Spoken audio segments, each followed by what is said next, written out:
There's we girl. There's we boy. There. Should we move? Hi, honey boo. There's little Normie. We have face masks, people. Who wants to put on one of these? Who's gonna get in line? I know nobody wants to have them put on, but everybody needs them put on. Ugh. All right.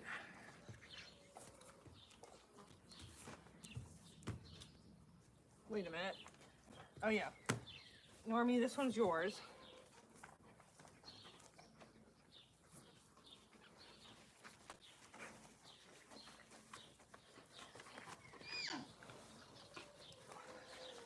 Good boy. There. Had enough of these stupid flies bothering you guys. Is this working? My lives suck. Lately, they just don't want to work.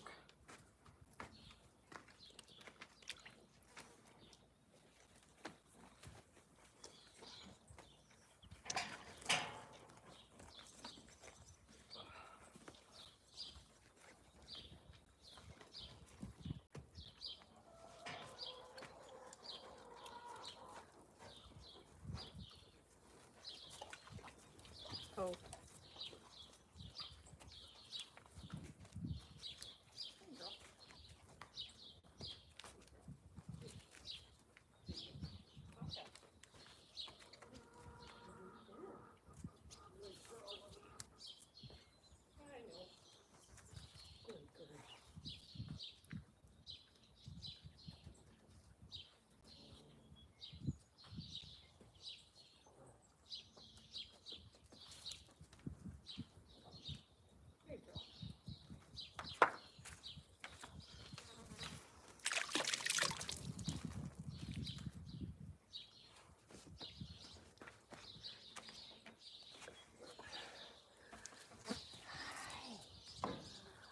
Baby. Oh, baby girl. Oh, baby girl. Here's Buddy. You need a treat? Lovey.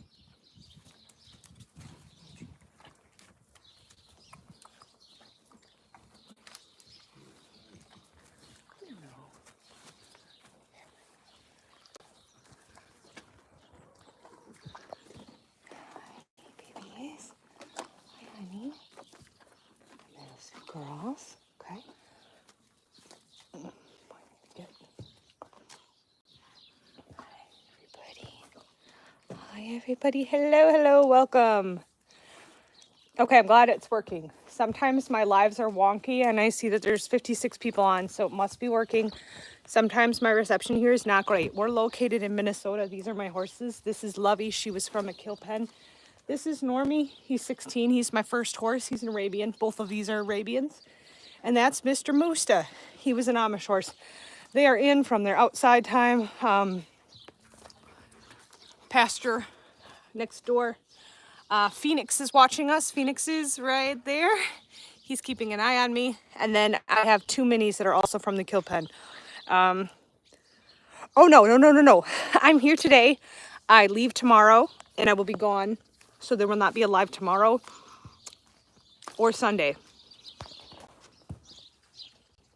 But I'm here today.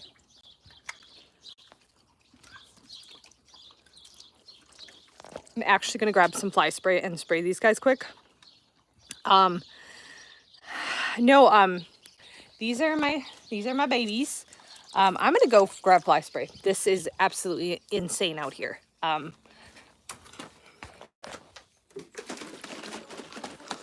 The flies are crazy. So my vet said the flies are usually the worst in August here. And she said with the way that July is, she fears for what August is going to look like for the horses and for flies and for fly transmitted diseases and things. So I try to stay on top of it. It's very annoying to the horses, actually. Thankfully, it hasn't been dry. If it ends up being dry, hi. He wants to see what I'm doing. I know.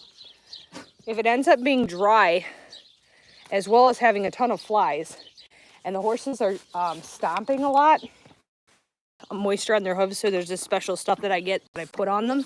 But we haven't had dry weather, thankfully. That swelling is going down. Moo got bit by something and had some swelling here, but it's going down. Lovey, here she is. Got to figure out which one is which. Honey, puppers, stop. See, puppers will do this. Puppers, absolutely not. Do not. Leave her alone. I need to spray her because she is the most intolerant of flies. But she also doesn't particularly care to be fly sprayed.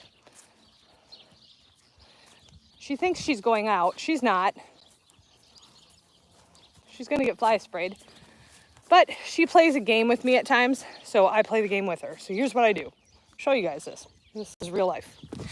So she'll play a game with me where she decides she doesn't want to be... What do you got going on here, honey?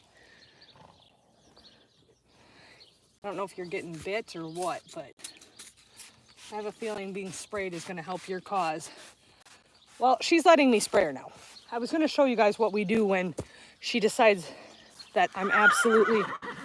That's Phoenix. If you guys just heard that very loud neighing sound, that was Phoenix. Phoenix is letting me know that he's hungry again, which he just ate maybe half hour ago. So technically it's not time for him to eat, but he's letting me know that he would like to. But what I do with Lovey when she decides she's going to do that, or any of the horses, to be honest, to go and catch them, I'll just walk along with them. It's called matching steps. When I want to catch them out in the pasture, or when I need to put fly spray or something on them and they decide that they're not going to come and they're going to run the other way. I'm trying to see. Can somebody do an example so that we can see how this works? Can somebody move? Can somebody run away? Lovey? No? Nobody's going to run away from me? Okay, never mind. I can't show them. But basically, I match my front legs with their shoulders. And if they're walking, I walk. And I walk like, I don't try to like catch them. Like if I'm trying to put a halter on, I don't go straight for their head. I just match their steps and walk along with them. And inevitably, when we're matching steps, they will turn towards me and give me their attention. I don't know why it is. It just works. Look it up. It's called matching steps. Warwick Schiller showed me it, and it's fantastic. This is Phoenix. Phoenix. Hey, beauty. Phoenix is our newest. He is a draft cross. He's a big horse. He needs about a couple 100 pounds put on him. He came out of a kill pen.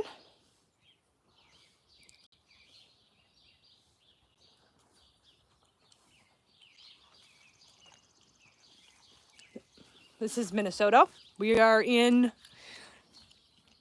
Minnesota. Mike is actually my husband, is bringing home, they ran out of their mineral block again. And so I want to share with any horse person, if you notice this. I want to ask my horse people on here a question. Yeah, his name is Phoenix. And everybody else is already named. This is Mr. Moo. That's Miss Lovey, Normie, and my babies up there are Little John and Rosie up top right there.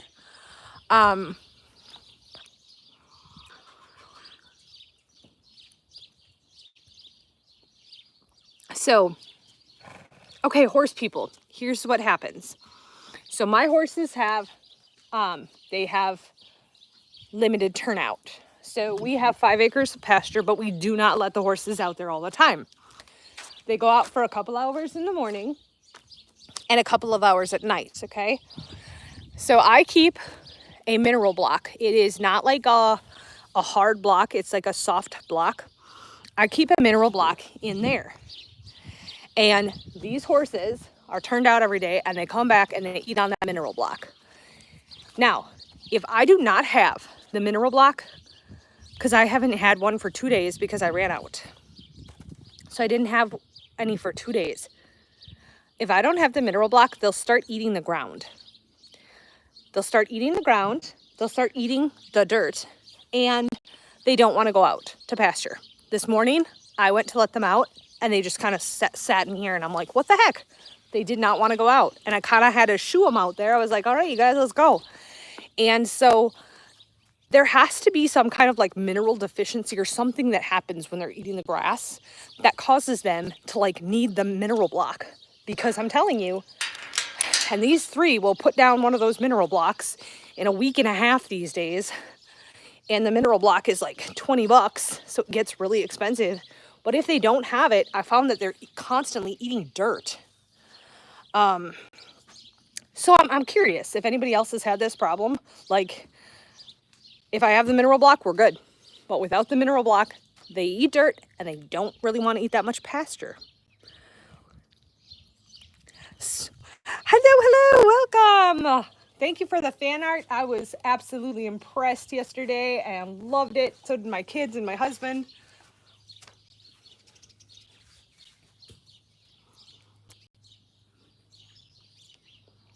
I have no answer to any of it. Okay, I mean, the obvious thing for me is keeping a mineral block, keeping my mineral block out, because I don't want them eating dirt, and I want them to go out and pasture because they're horses, and being on turnout is important. So I'll just keep giving them the mineral block. This is my Lovey girl. She is such a doll. She is such a doll. Aren't you, honey? You are a good girl. She's such a big girl. She's such a big girl. Hi. Well, hi. I'm going to say hi to everybody. Interesting. Other livestock will eat ground when minerals are unavailable. So maybe it's the same with horses, because I'm telling you guys, if I have the mineral block, they really eat it. They're not excessive about it.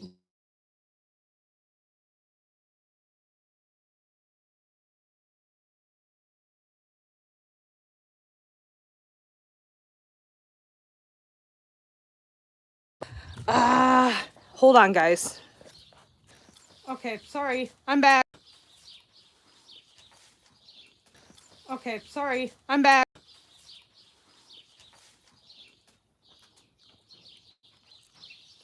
I'm back. Sorry, guys.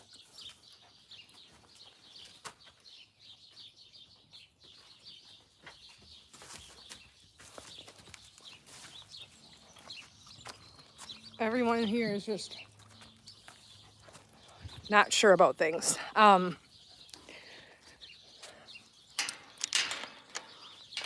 yeah, I think it has to do with like the fact that they need eating all the grass and stuff, and sugars causes like an imbalance, and they know that they need to eat the mineral to like get the balance. I don't know, but there has to be something, because it's very apparent.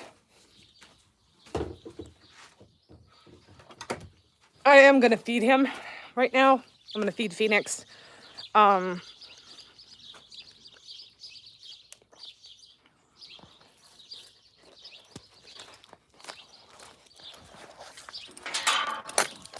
Unfortunately, tomorrow's gonna be a little bit different. Feeding is gonna look a little bit different.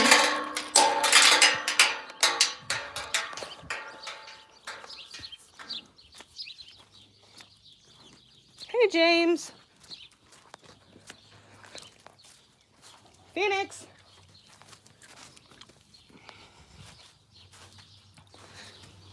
Phoenix.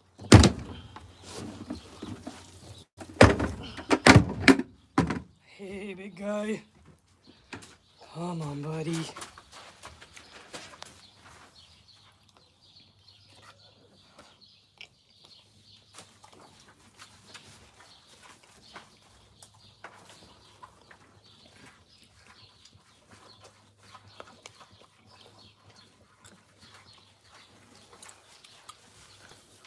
Okay.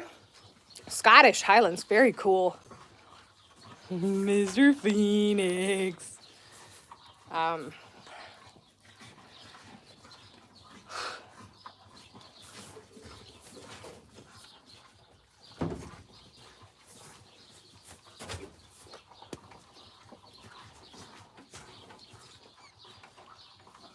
feel like I need to spray him again too. Ugh. I'm telling you guys, the flies are just like swarming. We're supposed to get some rain this afternoon, and I don't know if it's because like the rain's coming that all the bugs are crazy, but yeah, whatever. The regular one that I get that's soft, I'm talking to my husband right now.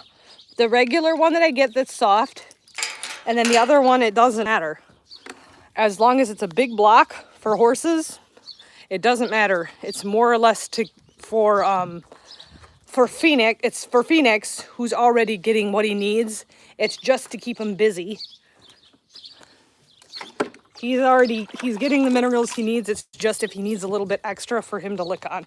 My husband's at the store, and now he's commenting on here because I couldn't answer his phone call because I'm on here with you guys.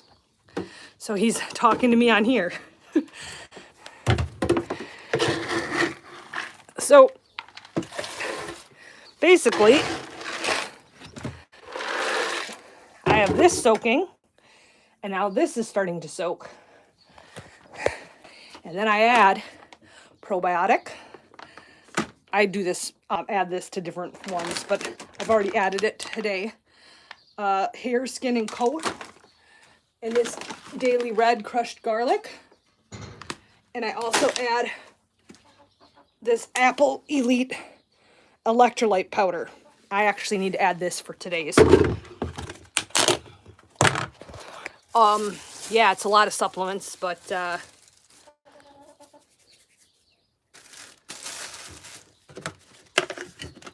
little at a time. Gonna make a big difference eventually for him. Evan, what made you fall in love with horses? Oh, good question. Hang on, give me 2 seconds. Here's about worming. Yes. We do. I don't. Okay. Here's the thing about worming, and then I'll get to your question. Here's the thing about worming horses is that my vet doesn't like to overworm because the worms can build up a resistance to whatever you're using to worm them. And so my vet does not like to worm them if they don't need it. How do you tell if they need it? You have to pay to have a fecal sample done. The fecal sample test is like $25. I would rather pay and have it done and reduce the risk of overworming my horses. Oh, what's going on? All right. I would rather pay the money and reduce the risk of overworming and then worms building up a resistance to whatever we're using. And there have been very few times where my horses have actually needed wormer. They will do a fecal. Look at him, he's pushing the gate open. And this is why I absolutely have to latch my gate. Because Norman, even if I just come in here for a minute, he'll figure out that the gate is open.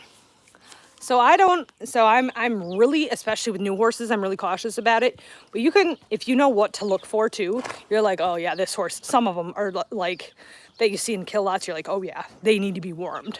But sometimes that's just not the case, and I would rather have them test, and then I know exactly, and they will also test, and they'll know exactly which wormer you should use. So then they'll give you the right wormer for the right worms to cover the right thing. And I would rather do that than to just treat all my horses for worms every year, which is like the easy thing to do. But if you don't need to treat them, why would you? So that's kind of the approach I take. Hi guys. How's it going? Good? That's good. Yes, Phoenix is definitely looking better. Maybe that false connection balance. Provide the balance. Okay, that's helpful. Thank you, Mary. Yes. I've heard that. Travis, I've heard that. Yes, absolutely. Bodies.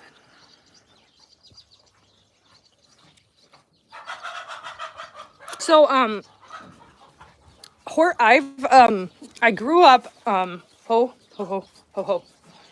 I grew up in the country. I'll tell you, I'm answering the question, what made me fall in love with horses? I grew up, I want to get you all so that they're not bothering anybody. I grew up in the country, and I was one of a big family of 11 kids. And I was homeschooled all through my all through my life. And we lived in the country in the middle of kind of nowhere. So there wasn't a whole lot out there. And being homeschooled and having that many kids, we didn't get out and do a whole lot in our lives, and that's okay. We built a lot of tree forts and did a lot of stuff like that. We built things and tinkered around and made stuff. But my neighbor was, when I met him, he was 80 years old, and he died 2 years ago. He was 100. 2 years ago, he was 100. Yes. So I met him when I was 9. I was 9 years old, and we had moved from one house in the country to another house that was in the country. And when we moved, I was 9 years old, and my neighbor was 80, and he loved horses. And he lived through the Depression. And he absolutely loved horses. And he had an Appaloosa horse named Buckshot. And he was a stallion. And I loved that horse. And for the life of me now looking back, I realize how incredibly dangerous what we did was. But I was 9, 10 years old, and I would sit on that horse. And he was a 2-year-old unbroke stallion. And he was unbroke, not broke at all. And we just built a trust with him. We are the ones who got a halter on him. He was in an area no bigger than this all of his life, because the guy didn't have room for him. And he fed him good. He just didn't have really enough space for him to actually have a big area.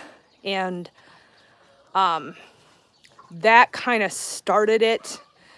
And it just like, I liked horses as a kid, but that horse was kind of the start of it for me.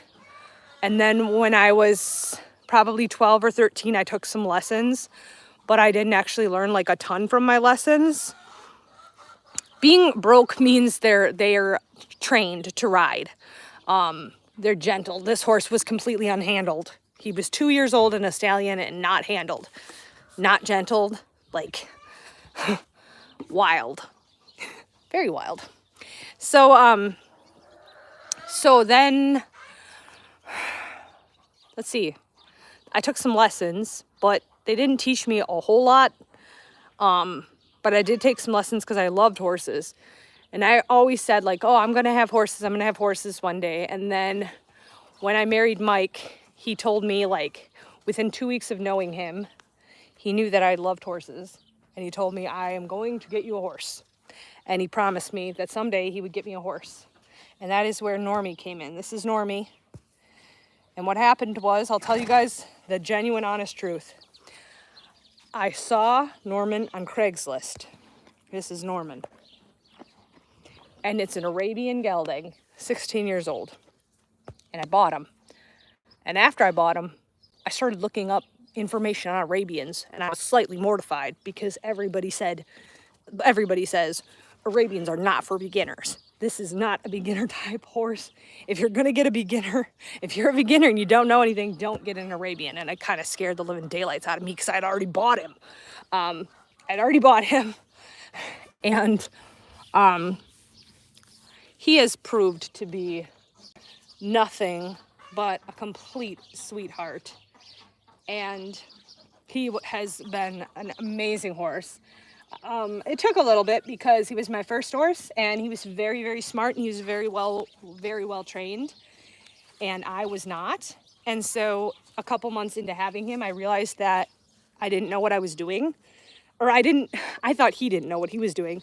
So I set up for lessons, and basically the lady that gave me lessons told me, you have a very smart horse. Your horse is way smarter than you, and he's taking advantage of you, and you need lessons, not him.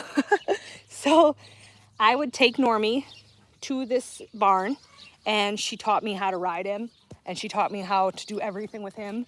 And he was the best boy.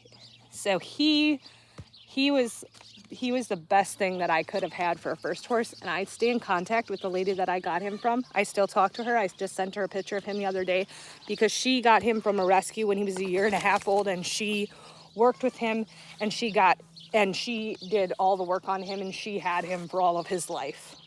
And so I'm just basically his second home. And he's a very good horse. He's a very good boy.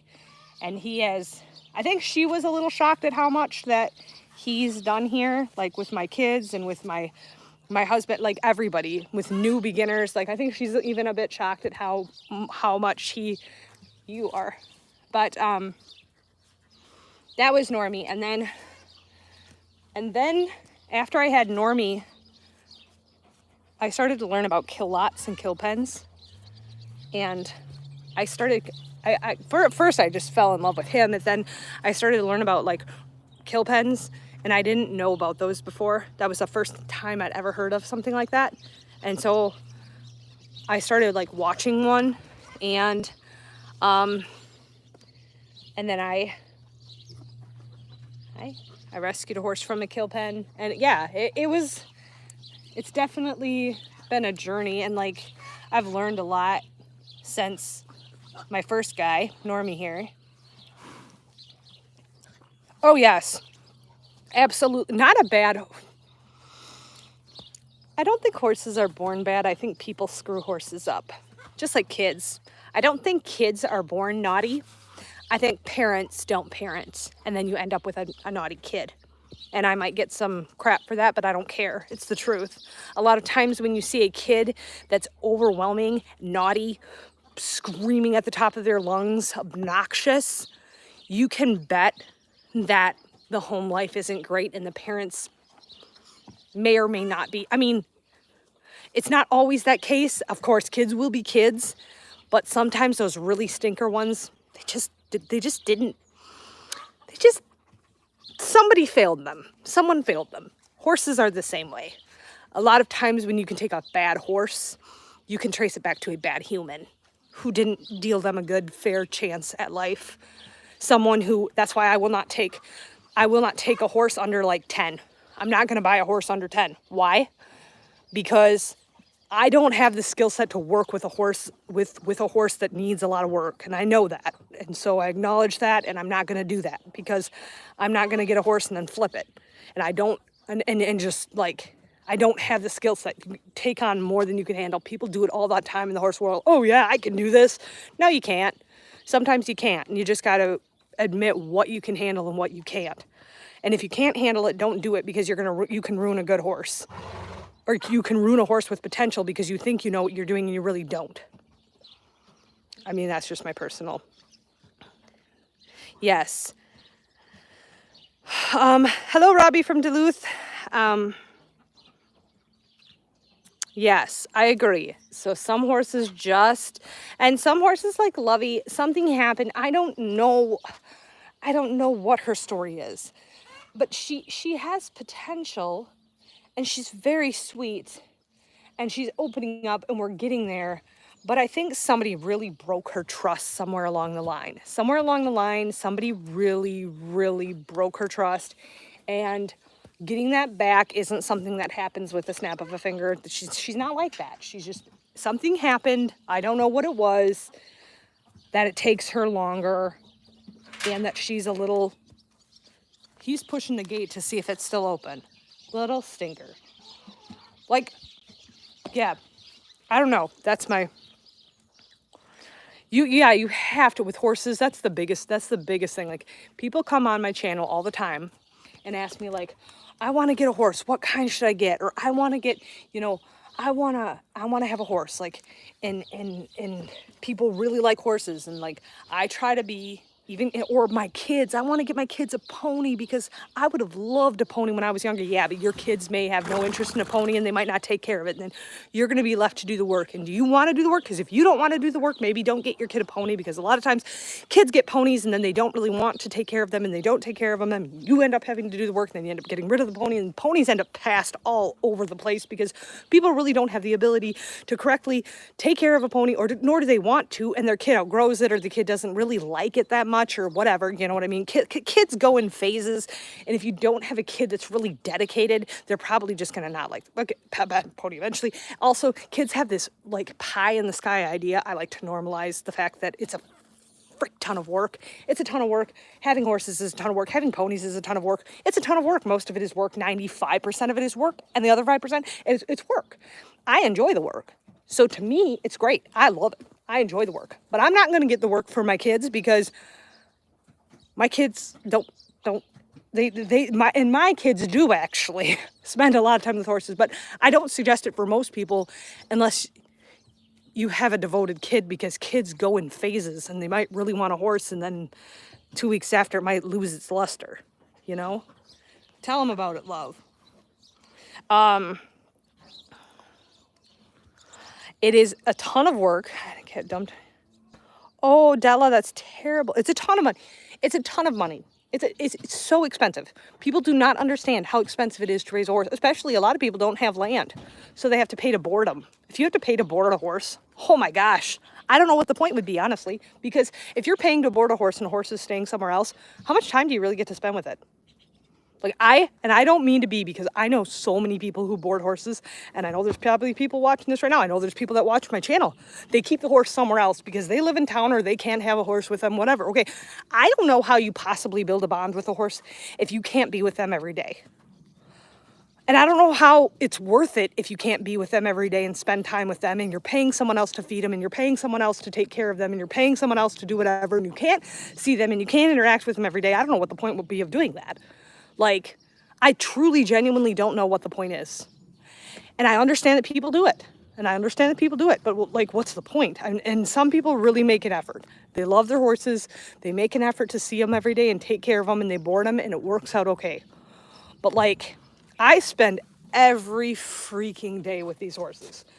They're the first thing pretty much I see, because that's my window up there. They're the first thing I see in the morning. They're pretty much the last thing I see before I go to bed at night. I spend a ton of time with them. And I know them, and they know me. And that's why, and like, we have a bond. But I don't know, like, I just don't understand the point of having a horse that you see once a week or twice a week. It doesn't make any sense to me. That's so pointless. What's the point? You build any type of relationship with them? I don't know.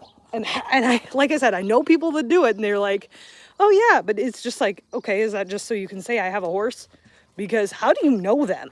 I mean, look at, she's being grumpy with Moo. How do you know them? You know, when you see them like once a week for a half hour. I don't know. My thought, oh my gosh. Kitty, I love kitties. So, money and time are going to be the biggest things with horse ownership. And I think people are always thinking like, oh, I need like, you know, they're just not thinking big picture. And, you know, it's easy to do, but horses are, let's pick this off. He has chestnuts, and I'm not the biggest fan. Some people really pick at those. I don't. But when something's hanging off there, then I will. Hey, good girl. Good girl. Good girl. She's mad at puppers now. Time, money, and then, like, I think people think, like, time, money, yeah, but they don't, like, understand, too, like, it costs to, like, if you want to take lessons and you want to ride, because you don't just get out and ride a horse, either. Like, I had to take, probably for a year, I took lessons and, like, learned things, a lot of things, and those are expensive to take lessons. And then we would trailer the horse to the lessons, and then she'll, like, teach you individually with your horses. I just did it with Norman, but I could take any of them, and then they work with you and the horse. That's expensive. Hello, Jan. Yeah, so, like, and my husband works, like, a good job, but like, you may have to give up some things. It's like when you go and buy like when you go and you want to buy like a house that's like, how do I put it? Like, if you want to go buy a house and you're going to buy a house and you get approved for a loan, and you know, the house that you want to have is more than what you can afford. So you start looking at, okay, well, if my vehicle, if I can cut my vehicle down, and if I can get rid of this, and if I can sell this, and you start to figure out what you can do, because what you can give up because you want to have the house that you really want. So what can you give up to have that house that you really want? What can I sacrifice to have this thing that I want, you know, that I really want? It's like the horses. Like, I have the horses, so I do sacrifice things because I love having them and I enjoy them. And it's kind of funny because it's also work. It's also a lot of work and stuff, but I enjoy having them and I want to have them. And so I have to give up some things because I want to have the horses. And it's expensive to have them. Here, chicken. Having a field full of grass helps, doesn't it? Oh, yes, absolutely. And also, I should clarify as well, you guys, like, the other thing that helps my cost greatly is that my husband is extremely handy. He's very talented. He is an engineer by trade. He's very smart. He grew up farming. He understands farming land. He understands building things. He built this. He built all my fencing. He built my mini shelter. He did all the fencing for me. He's very gifted, very gifted. That lowers cost exponentially. The other thing that has helped is my channel has helped tremendously with the cost of rescuing the horses and feeding them and vet bills and everything like that. So I'm grateful for the channel, and I'm grateful for all of the help that people have given me and help the horses. Hi, can I look in your mouth? She's not super keen on her face being even touched, but I would like to. Normie, I can get where I can just open his mouth, but Lovey is a little bit more, she's a little bit more standoffish. Hey, sweetheart. There, let me look at them teeth. Let me look at them teeth. Yeah, I don't think you, hang on, put your head over. Let's see him. Yeah, I don't think you, she is not as old as Moo. I don't think. I think Moo's in his 20s, and I think she's a senior, but if you look at Mr. Moose's teeth, I mean, teeth can wear differently for different reasons, but you look at Mr. Moo, he don't got hardly any teeth up top anymore. You look at his, she's got a lot more teeth than him, and he's in his 20s, so I wonder if she's maybe upper teens, maybe like 18, 19.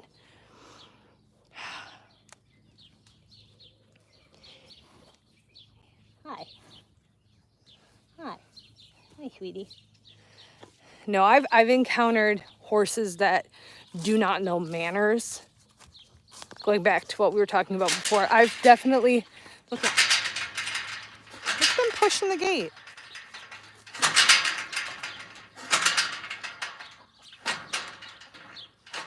They're biting it too. Look at these fools.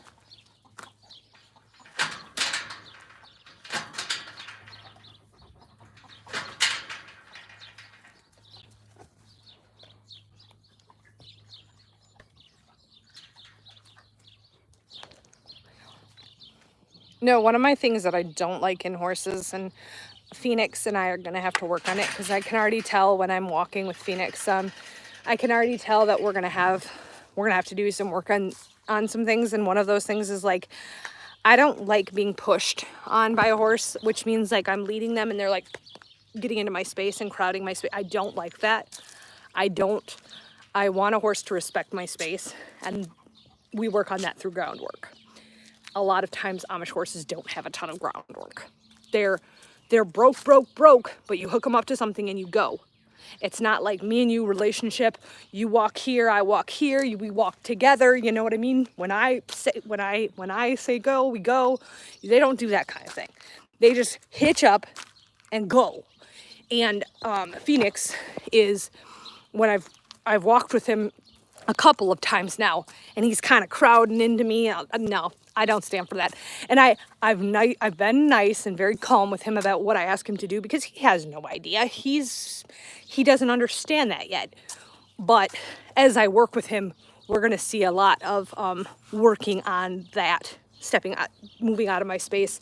And that's just going to come with our simple groundwork. He'll be just fine.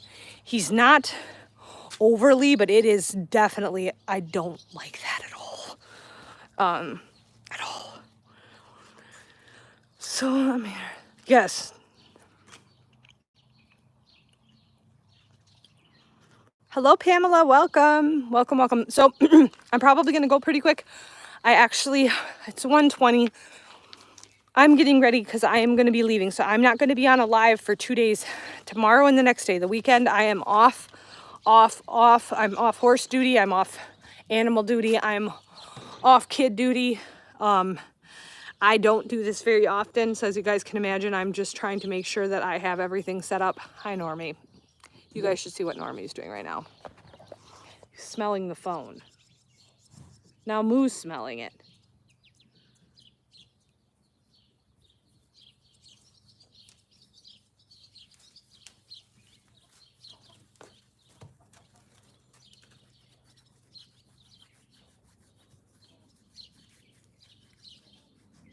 He looks like he's just gonna go to sleep with me doing that.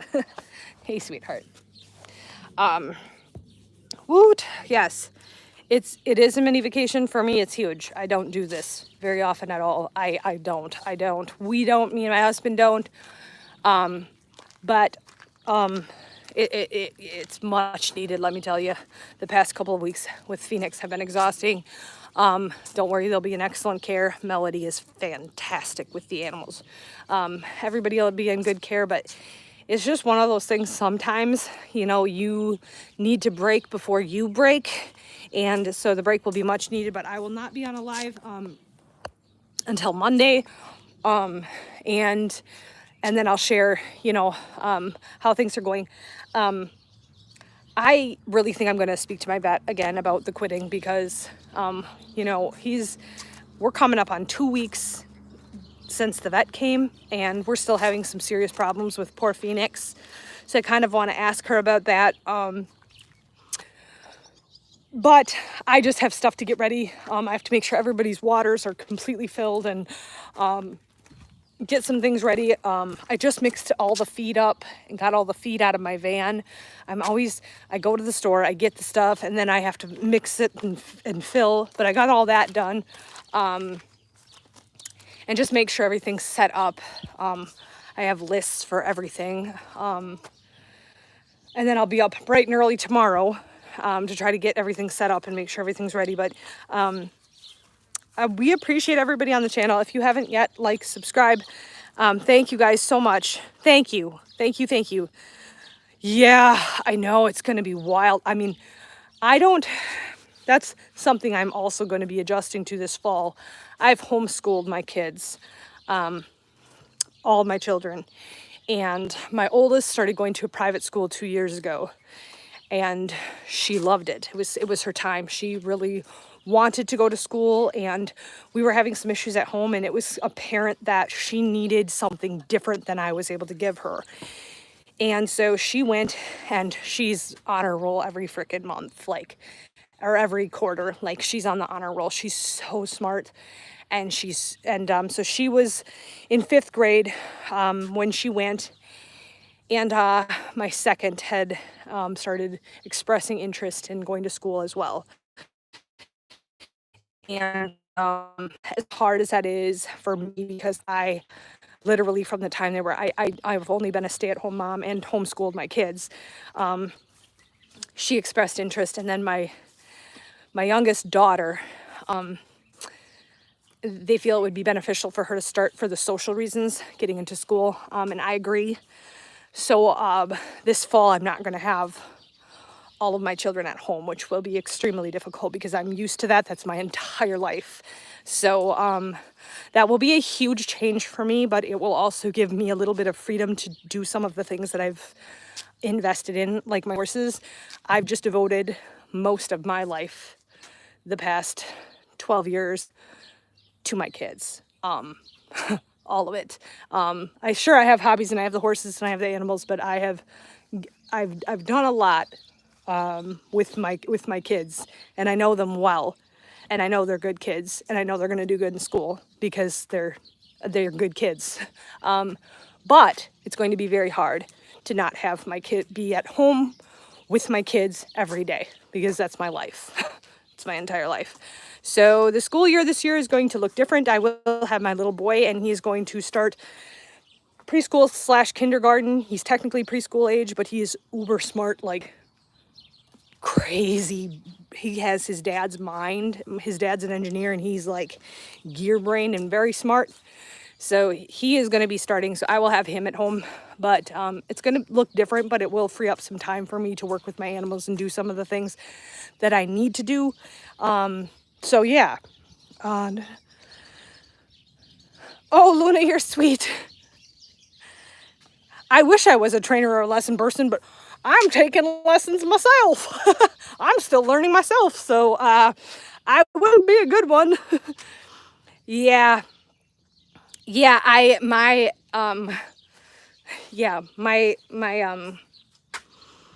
trainer was $50 for an hour, and I brought my own horse. But that was good because she taught me individually, specifically things with my horse, and I really loved it. You know, homeschoolers unite. Yeah. There's some good pros and cons to both. I'll never just say like everybody should homeschool. And clearly I'm sending my kids to school, so I'm just going to throw this out. There are pros and cons to both. 100%. Would I trade all those years with the kids for anything? No, absolutely not. Would I have people tell me all the time, I don't know how you stay at home with your kids all day, every day. And you know what I say? I don't know how you don't. I know, seriously. I don't, on the flip side of that, I don't know how people take a 3-month-old baby and take it to a freaking daycare to have them raise it. Going off on a rant here, guys, but I'm dead serious. I don't know. Like from the time like my first was born, everybody said, you're going to want to get out. Girl, you're going to have to go back to work. You're going to hate it. You're going to be stuck. Oh, you're going to be raring to get out the door. So I kept my job, and I went back 3 months after my baby was born, and I was back for 4 days, and I put in my 2 weeks notice. I said, I'm done. I'm not doing this. They said, well, what's wrong? I said, I have a newborn at home that I want to raise, and I'm not coming back to work. And my work is there. That's my job. I want to do that. I want to be a mom. I want to be a parent. I don't want to be here. And I'm like, I understand that's not everybody's thought, and that's not everybody's intention. That's not what every mom wants to do. And like the workforce needs moms. But for me personally, like, no, my job was at home with my kid that I brought into the world. And it was my job to raise her, and I wanted to raise her right, and I wanted to do it myself. So I have 4 kids, and I did that with all of them. And then it just has become very apparent that it's time to let go and let them thrive with other children. Kids need a social. That I can give my kids a lot of crap, a lot of knowledge. I can give them a great start at life, but I cannot give them the social skills that they will get in school. I can't do that. So gotta admit, when you can't, it's like horses. Sometimes you can't help your horse reach the full potential that they need to, and so you have to do the kind thing for the horse and let them move on to somebody who can help that. So I will just hope and pray and trust that I gave my kids the very best tools to be good humans and to go to school and have morals and standards and boundaries and be good kids, be good students, care about other people. And that's all I can hope for. Yes, absolutely. Yes, they do. They need a social life. They need to be around children their age. They do. And the more that I've had my second oldest, out and doing things, the more she wants to go to school. And I always said that. If it's working, it's working. We kind of took everything in stride. Like, I don't know if I'm going to homeschool the next year. I didn't know for sure. I just took it 1 year at a time. And each year I did. And then when she was in 5th grade, my oldest, like, we were like, okay, this isn't working anymore. You're going to school. Okay, found a great private school. The school they go to, 10 minutes from our house, excellent private school, quiet, great morals, great principles, great boundaries. It's a Catholic school. We're not Catholic, but we're not Catholic, but we hold the same morals and principles, and we have the same ideologies. And so it's a great school for them to go to. It's very small, very, very small. And so it's really great. So the girls will all get to be together, like at lunches, and they'll spend recesses together. It's a very small school. So the girls will like, my oldest loves it. She loves it. She loves it. And I know my other girls will too.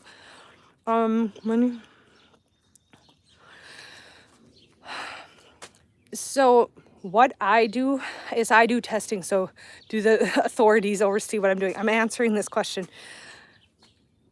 I don't think homeschooling is for everyone. And I think when COVID happened, people started teaching at home. And I think sometimes that went well and sometimes it didn't. And I understand that some people don't know what they're doing. And sometimes homeschooling isn't a great thing. I don't advise everybody to homeschool. I don't know how. No, nobody oversees what you're doing. I test my kids. I use standardized testing that I order so that I can make sure we're within the range.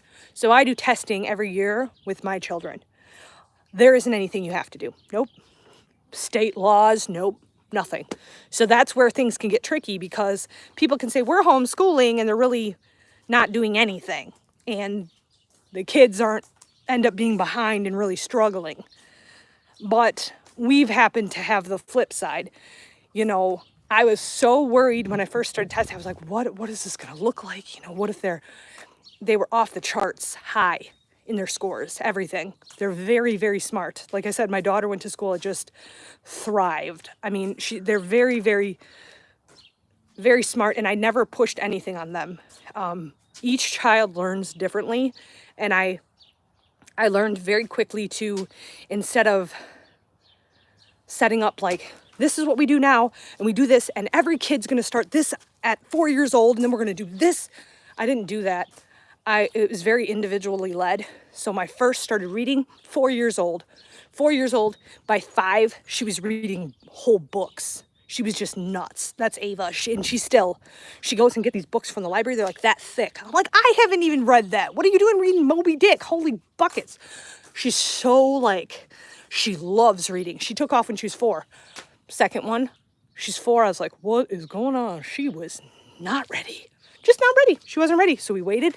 She reads now she reads like a fiend. She's an excellent reader. She loves it. She just wasn't ready when she was 4, like the other one. And then my next one, my third one, she's reading now, and she's just, she knows how, she's very good, but it's very like touchy. So she wants to do it, we go for it. When she gets kind of like sick of it, we stop. I don't push anything, because the more you push something, the more they're gonna regress. You just don't do that. I've learned with learning, if they want to learn, you're gonna have way more luck than when they're fighting you. So I'm going off on a tangent, and I really have to go. But guys, I'm just telling you. I'm telling you. I struggle with some of the things in school. You know, I remember talking to my mom, because my mom homeschooled me. I remember talking to her and being like, I don't know what's going on. I start school at 7:30 every morning, and I'm having all these problems. And I start telling her, you know, these issues that I was having with my daughter, because this is my first time homeschooling her. And I'm like, and she goes, do you wake her up in the morning? And I said, well, yeah, 7:30 is our start time. And then we eat at this time, and then we do this. She goes, why are you getting her up at 7:30? I'm like, that's on the schedule. That's when we start. She goes, tell you what, next week, let her sleep. Just let her sleep. When she wakes up, start your schedule. When she wakes up, start whatever it was you're going to do that. And when she wakes up, puppers. When she wakes up, let her start. I never had, the rest of the school year went perfect. Just letting her sleep in. She's tired. And she didn't go to bed at late time. She went to bed between 8:30 and 9. But she just needed more sleep. And that's what my mom had said. Some kids just need more sleep. And why do you have to start at 7:30? Just let her sleep. Oh. And then my life was 20,000 times easier. And everything went better. And I was like, dang it. That's all it took. Can you imagine these kids that have to wake up to get on a bus, to drive, to go to school? And I remember I was I was a para at a school, and these kids would come in there, these little tiny preschoolers, and their parents are waking them up at 6 o'clock to go to school, and then they're going to this person, then they're going to this person, then when they get done with school, they have to go to surround care and all this garbage, and I'm like, you know what? No wonder these kids are like not catching on to anything. They're like little freaking walking zombies. Why? Because how the heck, you know what I mean? It's like, how the heck do kids learn and thrive when they're freaking tired? They're tired, dang it. They're freaking tired, let them sleep. So there are some amazing things with homeschooling that I love. And that has been the ability to like let them learn at their pace, let them sleep in. If they're tired, let them sleep. Because when they're rested, they learn. They learn very well. So, yeah. So I've learned a lot, and I'm also like, I'm very grateful that I had an example, because I was homeschooled, so I kind of knew like what I was getting into, and I used some of the same like curriculum that my mom had used, and like I really enjoyed it. And I know that if something doesn't pan out at school, I will homeschool my kids. I can, because I can. I have the ability to, and I know that's always an option. But I absolutely have to give this a try, because I think my kids need the social aspect of it, and they want to try. They want to go to school. They want to, they have the desire to, and I think that that's what we need to do. So that's what we're doing. But, yep, so basically what I'm doing now is, seeing how it goes. We'll see how it goes. I'm taking it one day at a time, 1 year at a time, and we'll see how it goes. But this ended up being a freaking tangent. Usually we're talking about animals and... Hi, James. Come here, buddy. This is my little boy. This is the little man. This is James. Hello. You're just a little tiny sitting. Hello. You got so cute. He's just a little boy. Here, you can go away. Go see puppers.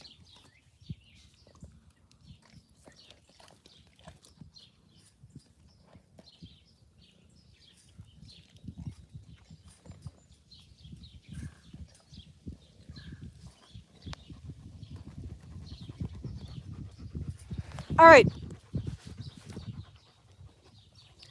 All right, guys. Thanks for jumping on the live. Sorry that got to be long-winded, but, you know, sometimes it's good to talk about this stuff. So, yeah, isn't he cute? This is little James, and he's such a good boy. And Klaus is over there. Klaus is sitting on the step. Klaus is our indoor cat, and he hates James with a passion, so James steers clear of Klaus. Hi, buddy. All right. I just realized I have to mow the lawn. I'm supposed to be picking up. I have to finish cleaning up the house. Mike's going to be home in a little bit. And I've been yapping everybody off. But thank you guys. Have a good day. I won't see you again for a couple days. I'm not going to be here. But on Monday, of course, I'll catch up with you guys. And everybody have a fantastic weekend. And say goodbye. Bubber says goodbye. Yes, you too, Robbie. Take care, everyone. Yes. Absolutely. You guys too have a great weekend. We'll be back. The horses will be in good care, I promise. And we'll see you after a while. Take care. Bye, Mary.